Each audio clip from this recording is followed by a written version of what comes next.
All right, guys, so we're going to take a look here at 6.1 and begin this chapter or unit where we talk about antiderivatives. We're finally going to learn what these are. They are the opposite of the derivative.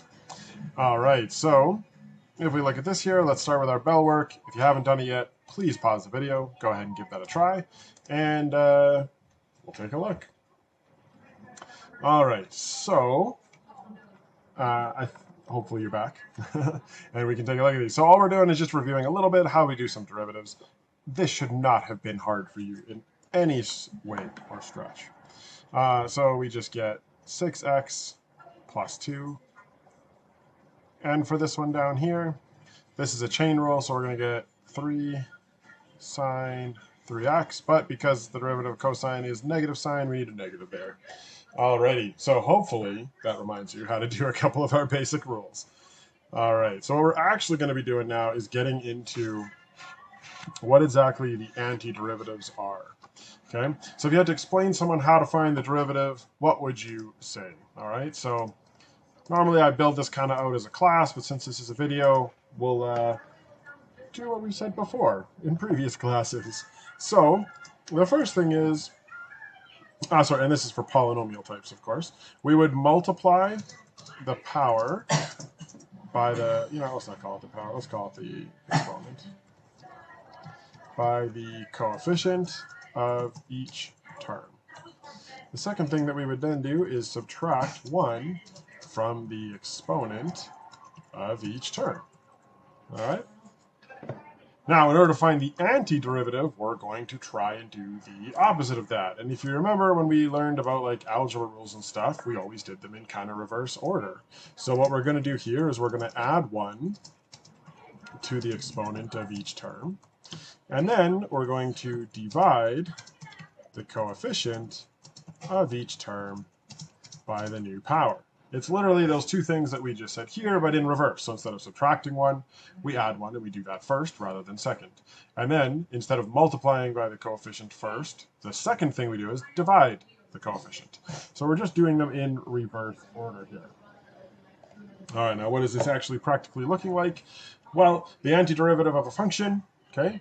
Let's see, the antiderivative is denoted by this notation, okay? The integral of f of x dx. So when finding the antiderivative function, you're finding the function of which f of x is the first derivative. Now, let's talk a little bit about what some of these things are. This here is called our variable of integration. Without it, we can't actually be doing it, and we don't know what to integrate. This is telling us to integrate in terms of x. Okay, and then here, this is what is called the integrand, the thing or the function that I'm going to be integrating. Okay. All right. So if we look at this, this will enable us, if given f prime or f double prime, to find f, to work it backwards. Okay. However, if the integral of f prime of x dx equals f of x, what problem is there? Well, the problem that's going to happen, of course, is our constant terms, because the derivative of a constant term is 0. So there's no way to like make it appear, right? So we have, there is no way to see if f of x had a constant term. Because remember, it doesn't have to. But if it did, there's no real way for us to figure it out. Okay? And so what we do then, we're going to find the integral of f prime of x dx. And we're going to say that it's not just f of x, but it's f of x plus c, where c is that constant, whatever it ends up being. Okay? All right, so let's actually try practicing this with some of our simple ones here. So what's going to happen here is that we're going to, as we just said, add 1 to the exponent and then divide by the new exponent. Add 1 to the exponent, so it becomes squared, divide by the new exponent. Add 1 to the exponent, so technically there was like x to the power of 0, so we're going to make it x to the power of 1 now, and we would divide by 1. And then, of course, we need to add c.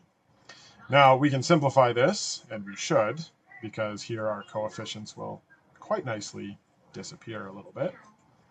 And so this would actually be what our integral is. Now, if we have something like this over here, this is a little bit complicated, so just like we did before, what we usually did is we, of course, rewrote this. So we would take the integral of x cubed over x, which is x squared, plus 2x over x, which is 2, minus 4 over x, or let's say x to the negative 1, because it'll make our life a little bit easier, okay? So now I can go ahead and I can actually, sorry, I'm forgetting, I need my dx. So now I can go ahead and integrate these things, so it would be x cubed over 3 plus 2x over 1 minus 4x to the power of 0 divided by 0. We can't do that, right? First of all, x to the power of 0 would make it go away, and then even more importantly is that we cannot divide by 0. So just like before where we kind of had to learn some special things about logarithms, here we're going to do sort of the same thing. Normally I would leave this. We'll go over it in a little more detail later. But essentially what you need to think about is if you had something that was 4 over x, how would you get it? It would come from a logarithm. So therefore what this is actually going to be is x cubed over 3 plus 2x minus 4 ln of x. Sometimes the best way to think about how to do the integral is to think about what the derivative would be. So if you think about this, taking the derivative of this would throw that 1 over x and put that x in the bottom. So sometimes that's an easier way to think about it, okay? All right, nothing like throwing a twist at you right away. All right, this one's not so much a twist. This is just the fact that when we did this, just like when we first learned our derivatives, you didn't really know how to do it. And right now we don't know how to integrate that either. So what we're going to do is put it into a polynomial first. So that would be 2x squared minus 3x plus 4x, so plus x minus 6. Then from here, now we can go ahead because it's a polynomial and we can integrate. So we would get 2x cubed over 3 plus x squared over 2 minus 6x over 1 plus c. And in this case, there isn't really anything I can do to simplify any of those coefficients, so I would just leave it as is. All right. Now this one, I would highly recommend that we rewrite this as being the integral 2x to the negative 1/2 because it'll make our life easier. Okay, so then of course what we're going to do is we're going to add 1 to that exponent. So negative 1/2 becomes positive 1/2, and then we would need to divide it by 1/2. Well, 2 divided by 1/2 is just 4 x 1/2, and then of course we need our c. I should put that up here too. So there would be our final answer. All right, hopefully we haven't confused you too much, but when we've got just these basic polynomials, it's not too bad. But of course, what's going to happen next? We're going to look at trig, your favorite thing. So we learned that earlier that the derivative of sine was cos, and then later we even proved that that was true. And then we had the derivative of cos x was negative sine, and again, we kind of looked at it and proved that some of these things were true. Similarly, we can write antiderivatives of sine and cosine. So, of course, this just means that we're working backwards. So if we had cos, we would go backwards to sine, but of course plus c. And if we had sine, we would go backwards here. This is where it's a little bit weird because there wasn't a negative. So in order for it to be sine, there would need to be a negative in the reverse. So we would get negative cos of x plus c. And this makes sense. Again, if you're ever having a hard time thinking about it, take the derivative, make sure you did it right. So the derivative of negative cos x plus any number is just going to be sine x. And so there you go. You did it right. Okay? Now, let's do these ones when we've got trig in here. So here, this is going to be 2. The 2 stays there. It's going to become cos x, but of course we need that negative, as we just said here. Then over here, we're going to get just plus sine of x, and lastly, plus the potential of some constant. Now that constant could be 0, but until we know, we have to just put c. Later, I will teach you how we find it. Okay? Now we're going to combine our polynomials and our trig. So of course this would be t cubed over 3 plus cosine of t. Now again, you might say, why is it plus? Well, because, again, if you're having a hard time, just think about taking the derivative. That's what I do all the time with sine and cosine. If I take the derivative of cos, I would get that negative sign. Ah, okay, so it needed to switch signs when I integrate it as well. All right, let's take a minute though and talk about this because everything we've done so far is x, but here it was t, and you'll notice that this changed to dt. If it was still dx, this would be a completely different question, and honestly not something we're really going to do. It's not hard, it's actually easier in many ways, but it is not, it's t, and that's usually what's going to happen, but you always want to make sure those line up, okay? And so there's our answer to that. All right, so for these next ones, again, we're going to be combining things. So this one here is going to be 2x squared. If you're having a hard time with that, that's because I'm doing this in my head, but it was 4x squared divided by 2. And you'll get good where you start to just do that in your head. All right, now here, same kind of idea, right? We're going to, not cos, sine. And again, if you're having a hard time with the sine part there, think about taking the derivative. Derivative of sine is cos. So negative sine is negative cos. So didn't need to change anything. Alrighty. And of course our constant. Although, you know what? Let's not do that. Let's actually simplify it first to what I had there. 2x squared minus 3 sine x plus c. I like that better. Okay, next one over here. This one I'm actually going to rewrite first. Okay, this is the same thing as the integral of x to the 1/2 plus sine x, brackets around everything, dx. Okay, that's easier now. So now we're going to get x to the 3/2 over 3/2. And you're going to get good at doing this too, where you realize it's actually just 2/3. But for now, let's write it out step by step. And then plus here, we're going to work it backwards. And so that's actually going to be minus cosine of x, because again, think of the derivative. The derivative of cosine is negative sine, and so we need a negative to balance it out and make it positive. Plus c. Now I'm not going to put a box around that yet because, of course, when you divide a fraction by a fraction, 1 divided by 3/2 is 2/3, so that'd be 2/3 x to the 3/2 minus cosine of x plus c, and that would be what our actual answer is. Awesome. So now what we're going to do is, remember when we talked about, like, what is that constant? How do we figure it out? Well, sometimes we have points, okay? For now, we're just going to kind of make up a few points, but later on, we're going to see how it makes more sense. And if this typo is on yours as well, please just move that. It should be f of 0 equals 0 there. Okay, so if we have points along these, then we're able to sort of work it back and figure out what these things are.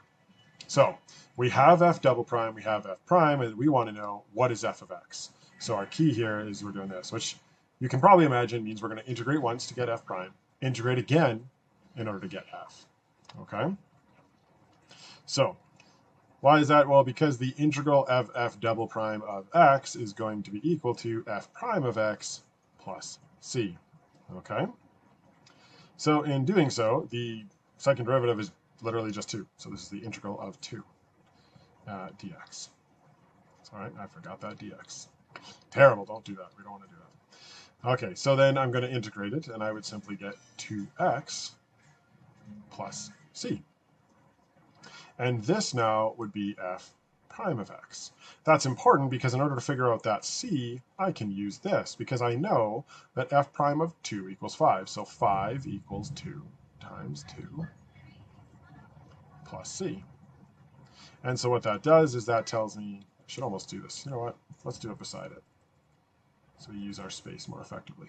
So this would be that 5 equals 2 times 2 plus c, which is, of course, 5 equals 4. So we subtract those, and we get 1 equals c. All right, so now we've got f prime of x. So now we're going to integrate f prime, which I'm not going to write f prime. I'm going to write out what it actually is this time. So 2x plus 1, because we just determined that c was 1. And I need to work that back in order to get f of x. So when I do that, I'm going to get x squared, technically 2x squared over 2, but the 2's will cancel. Okay, so I'm not going to bother writing them. Plus x plus c. And now we know that this is f of x. So once again, we can use our initial condition up here, f of 2 equals 10, in order to figure out what c is. So 10 is equal to 2 squared plus 2 plus c, or 10 is equal to 6 plus c, so 4 equals c. And so our final answer then is going to be that f of x is actually x squared plus x plus 4, and that would be what the original function is.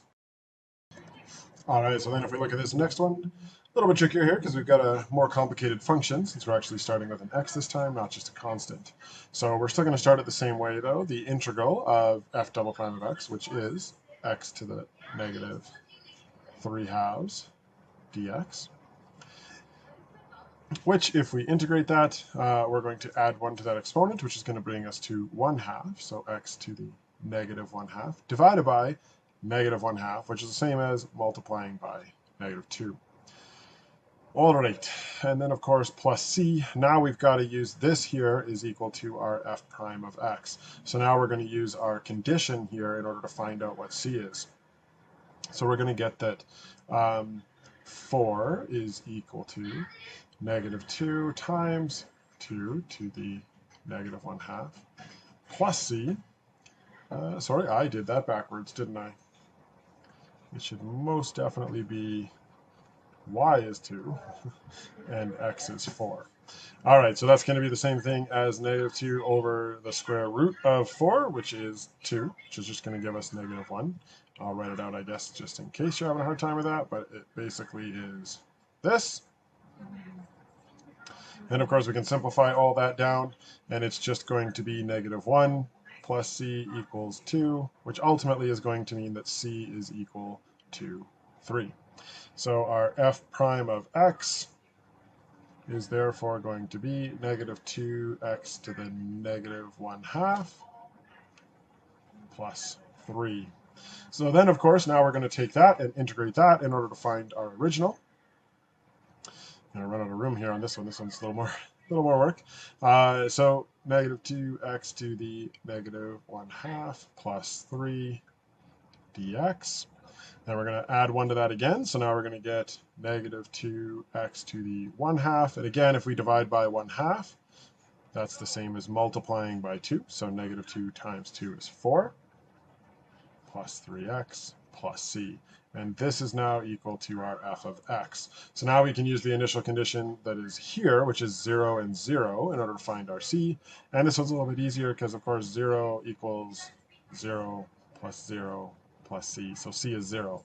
So in other words, our f of x is simply going to be negative 4x to the 1/2 plus 3x, and there is no constant in this particular one. Awesome. All right, hopefully that one is not too bad, but let's do a couple of more examples here on our last page. All right, so got an evergreen nursery selling a certain shrub after 6 years of growth and shaping. The growth rate during those 6 years is approximated by this, where we've got h prime, so the growth rate in height is equal to 1.5 times t plus 5. Where t is the time in years and h is the height in centimeters, the seedlings are 12 centimeters tall when planted at t equals 0. Find the value of the differential equation. Actually, you know what? Let's highlight a few things here. So what is this, first of all? This here is our rate at which the height is changing, hence the h prime, or dh dt. And the other thing that's going to be really important here is this. That's our initial condition, such that like f of 0 equals 12, or we don't really have a different equation for this, but that's essentially what this is, right? Is the initial condition that when t is 0, it's 12. All right, find the value of the differential equation above when t equals 3 using correct units. So all we're doing here is we're seeing what's the rate, what is the growth rate after 3? Okay, so dh dt is going to be 1.5 times 3 years plus 5, which is going to be, let's see, 4.5, so 9.5 centimeters a year. What does this mean? This means that 3 years after planting, the rate of growth is increasing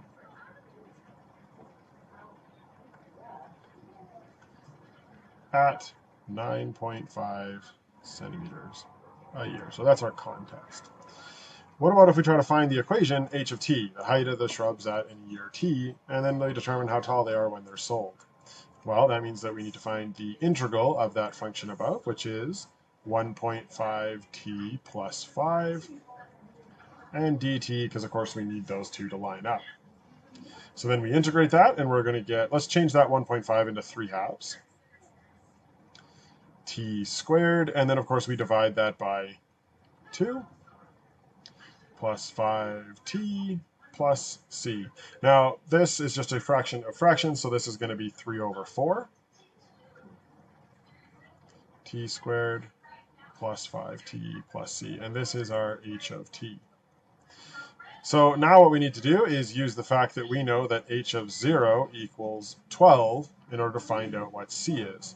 So if we use that initial condition, we will get that 12 is equal to 3/4 t squared plus 5t plus c. And that's pretty easy because we know that, sorry, I shouldn't have put t. These are actually zeros, which is why it's so easy. Because anything times 0 goes away. And so c is literally going to be 12. So h of t is therefore going to be 3/4 t squared plus 5t plus 12. And if we want to figure out how high they are when they are sold, it told us that it's 6 years of growth that happens. So what we're going to need to do is find h of 6. And so we get 3/4 times 6 squared plus 5 times 6 plus the 12 from when they were originally planted. That's going to be 3 times 36 over 4 plus 30 plus 12. I can simplify that, and I should. So I'm going to simplify this. 36 over 4 is the same as 9 over 1, which means that we're going to get 3 times 9, so 27 plus 42, which is 69 centimeters. So our final answer will be that they'll be 69 centimeters when they are sold. All right, now, you thought particles were gone? They're not gone. So we'll talk a little bit about particles again. Particles moves along the x-axis at a velocity of v of t. If our t is greater than 0, function there is 1 over root t. At time t equals 1, its position is 4. All right, so what does that mean? That means that we've got our condition there, 1, 4, and we've got v of t. So the acceleration of the particle when t equals 9 is pretty easy. This is what we've done before. So we want to know like a of t, which is really v prime of t, and we can find that pretty easily because this is the same thing as saying t to the negative 1/2 as well, right? So of course that's going to become, let's see, the derivative of that is going to be a negative 1 over 2 t to the 3/2. We've done lots of those before, so not really gonna, we're not gonna do more than that. Okay, I think we're just gonna do it quick. Then what we're gonna do, of course, is plug in 9. So v prime of 9 is going to be negative 1 over 2 times 9 to the 3/2. 9 to the 3/2 is going to be 9. Let's see, 9 rooted is 3, cubed is going to be 3, 9, 27. So I get negative 1 over 27 times 2 is going to be 54. So a of 9 is going to be negative 1 over 54. I know I went through that one pretty quick, did a bunch in my head. That's because we've done lots of those from the previous unit, so we don't need to take our time. This one, on the other hand, I will take my time because now, unlike we could before, we're going to say, well, if we have the velocity, we can find the position equation. And that's what we're going to do. So now we need to find the integral of t to the negative 1/2 dt because that's going to let us find the position. So when we do that, let's see, we're going to get the position of the particle is going to be, we add 1, so t to the positive 1/2 divided by 1/2. If we divide by 1/2, we're really multiplying by the reciprocal, so 2 plus c. Then we can use our initial condition here, which is like p of 1 equals 4. So if we do that, we've got 4 is equal to 2 times 1 to the 1/2 plus c, which means that then we can subtract this and get simply that 2 is equal to c. Now again, I understand I didn't deal with the 1 to the 1/2 because I'm hoping we're all smart enough at this point to realize that 1 to the power of a half is 1, right? Square root of 1 is 1. 1 times 2 is 2. Okay, so we can just subtract the 2. And that allows us to now find our position equation. So position of t is going to be 2 square root t plus 2. And last thing they wanted us to do is find p of 9. So that's just going to be 2 times the square root of 9 plus 2. And that, of course, is 3. So 2 times 3, 6, plus 2 gives me 8. So the position at 9 is going to be 8. And that takes us to the end, guys. After that, we've just got our practice problems. So go ahead and check those out, and then check in for the answer keys later. All right. Best of luck.